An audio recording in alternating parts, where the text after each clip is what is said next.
할렐루야, 진리의 말씀과 그리스도의 사랑으로 충만해지시기를 축복합니다. 민수기 20장 7절부터 13절까지의 본문으로 하나님의 말씀을 전하겠습니다. 12절만 읽겠습니다. 여호와께서 모세와 아론에게 이르시되 너희가 나를 믿지 아니하고 이스라엘 자손의 목전에서 내 거룩함을 나타내지 아니한 고로 너희는 이 회중을 내가 그들에게 준 땅으로 인도하여 드리지 못하리라 하시니라. 아멘. 우리는 하나님의 말씀 그대로 순종해야 합니다. 만일 하나님의 명령에 나의 개인적인 감정과 의견이 들어가면 이를 그르치게 됩니다. 내 생각과 감정을 억압하라는 말이 아니라 하나님과 대화를 나눠서 결정하라는 뜻입니다. 예를 들어 아브라함이 소돔과 고모라의 멸망 기준을 의인 50명에서 10명으로 하향 조정했는데 이는 개인의 생각대로 판단한 것이 아니라 하나님께 기도하여서 하나님께 승인을 얻은 결과입니다.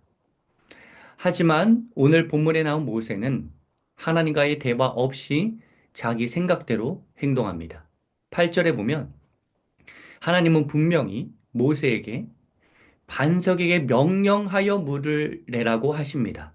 하지만 11절에 보면 모세는 지팡이로 반석을 2번 쳐서 물이 솟아나오게 합니다. 모세가 몰라서 그랬을까요? 하나님의 메시지를 잘못 들어서 그랬을까요? 아닙니다.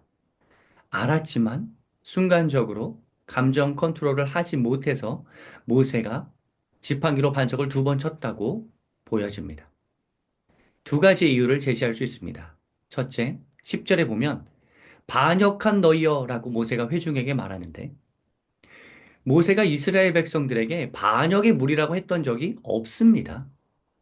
그동안에는 없었는데 그러니까 지금까지는 모세가 이스라엘을 긍휼히 여겨서 하나님의 자비를 베풀어 달라고 기도했는데 이번에는 백성들에게 악담을 퍼붓는 백성들을 진정으로 사랑하는 마음이 부족한 모습이 드러납니다. 10절 하반절, 둘째 10절 하반절에 보면 우리가 물이 나오게 해줄까? 라고 말하는데 그 말투 자체가 비아냥거리는 듯한 그러한 느낌이기도 하고 이 말을 잘 보면 반석에서 물을 내는 주체는 모세와 아론이 아니라 하나님인데 우리가 이렇게 해줄까라고 우리를 강조하겠는 측면도 나타납니다. 이처럼 백성들에 대한 사랑의 마음이 식고 하나님과의 관계도 다소 어긋나 있는 상태의 모세의 모습이 나타나기에 감정 컨트롤을 하지 못해서 이렇게 잘못 행동했다고 보는 것입니다. 모세는 지금까지 이스라엘 백성들을 온유함으로 이끌었습니다. 하지만 지금 모세가 보이는 모습은 12절에서 하나님이 질책하신 대로 하나님을 믿지 않고 하나님의 거룩함을 나타내지 않는 신앙 상태입니다. 이로 인해 모세는 가나안 땅에 들어가지 못하는데 그동안 고생한 모세가 가나안 땅에 들어가지 못하니 너무 안타깝다고 생각하실 수도 있으나 리더의 한 번의 실수는 그 파급력이 상당히 크다는 사실을 알아야 합니다.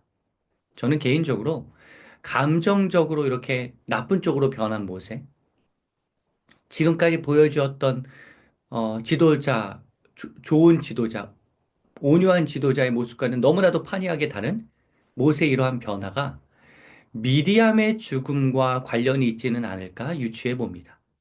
이 사건이 미디암의 죽음 직후에 있었기 때문입니다. 어떻게 보면 모세의 마음을 미디암이 많이 다독거려 주었을 텐데 누나 미리암의 부재가 아마도 큰 영향을 준 것은 아닐까 추측해 봅니다. 이런 내용을 포함해서 신명기에 보면 모세의 리더십이 지도력이 조금씩 어, 지도력에 조금씩 문제가 나타나는 측면이 기록되어져 있는데 이에 관해서는 올려드리는 링크를 참고하시면 됩니다. 다시 본문으로 돌아와서 13절에 보면 이스라엘 자손이 여호와와 다투었다고 나오는데 지금까지는 이스라엘 자손, 여호와와 다투는 이스라엘 자손 안에 모세가 포함되지는 않았으나 안타깝게도 이번에는 포함됩니다. 모세가 이해되는 측면이 당연히 있죠. 백성들이 얼마나 불평불만을 일삼았습니까? 모세가 지칠 법도 합니다. 하지만 모세가 이해되더라도 모세의 행동이 정당화될 수는 없습니다. 우리는 이 사건을 통하여 교훈을 얻어야 하는데, 우리도 선한 마음으로 인도하거나 지도하거나 살아가더라도 변하지 않는 주변 상황, 변하지 않는 사람으로 인하여서 마음이 상당히 피폐해질 때가 있는데, 그때 나도 그 사람들과 똑같이 죄를 짓지 않도록 늘 조심해야 합니다. 모세가 반석을 2번 치니 물이 아주 많이 솟아납니다. 상당히 결과가 좋습니다. 하지만 결과가 좋다고 해서 반드시 그것이 하나님의 뜻이라고 볼 수는 없습니다. 출애굽기 15장 마라에서는 쓴물이 단물로 바뀌고, 출애굽기 17장 르비딤에서 반석을 쳐서 물이 나올 때도 이 많은 물이라는, 그러니까 이 마라에서의 사건이 많은 물이라고 하는 그런 결과, 또 르비딤에서 반석을 쳐서 물이 나오는 그 사건 때도 많은 물이라고 하는 그 결과까지 이어지지는 않았거든요. 근데 지금은 풍족한 물이 공급되잖아요. 하지만 이렇게 좋은 결과가 있다고 해서 그 과정까지 무조건 하나님의 뜻대로 진행되었다고 볼 수는 없다는 사실을 알아야 합니다. 결과만 보고, 좋은 결과만 보고 그 과정까지, 그리고 현재의 그 결과가 하나님의 뜻이라고 볼 수는 없는 것입니다. 추가로 모세가 과거에는 반석을 쳐서 물이 나오게 했지만, 지금은 하나님께서 반석을 치라고 말씀하신 적이 없으니 반석에게 명령만 해야 했습니다. 같은 상황이더라도 과거의 응답이 현재의 응답과 다를 수 있다는 점을 명심해야 합니다.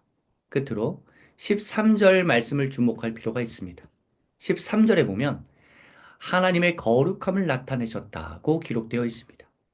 비록 실수하였지만, 이스라엘 백성들이 잘못하였지만, 이스라엘은 거룩하신 하나님의 존재를 인식하고 다시 거룩한 자리로 나아가는 결단을 이번 실수를 통해 할 수 있어야 합니다. 하나님께서는 어떤 사건 이후에 하나님의 성품이 어떠한지를 깨닫게 하시는 분이라는 점을 기억하십시오. 그래서 마라에서 쓴물을 단물로 바꾸신 후에 출애굽기 15장 26절에 보면 치료하는 하나님으로 나타나시면서 엘림에서 12물샘, 70그루의 종려나무가 있는 물 곁에 장막을 치는 복을 누리게 하시거든요. 이때 치료하는 하나님으로 나타나셨다라고, 그 하나님의 성품이 중요한 것입니다. 즉, 중요한 건 복을 받는 사건 혹은 실수로 인해 질책받는 사건, 그 사건이 아니라 그 사건을 통해서 어떠한 하나님을 깨닫느냐가 중요합니다.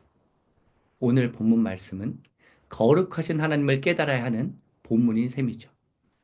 그렇기 때문에 우리도 삶에서 어떠한 사건을 만날 때 어떠한 하나님을 고백하게 되는지가 중요하다는 사실을 아시고, 그렇게 하나님을 고백하면서 나의 신앙이 성숙된다라고 하는 점을 아시기를 하나님께서는 원하십니다. 사랑하는 성도 여러분, 하나님의 말씀 그대로 따르십시오.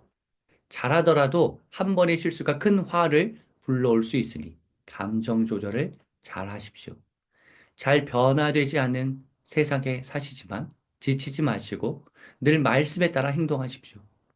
내가 경험하는 모든 사건을 통해 하나님이 어떠한 분이신지를 깨달으십시오. 오늘도 하나님의 말씀이 주장하는 삶을 사시기를 기원합니다.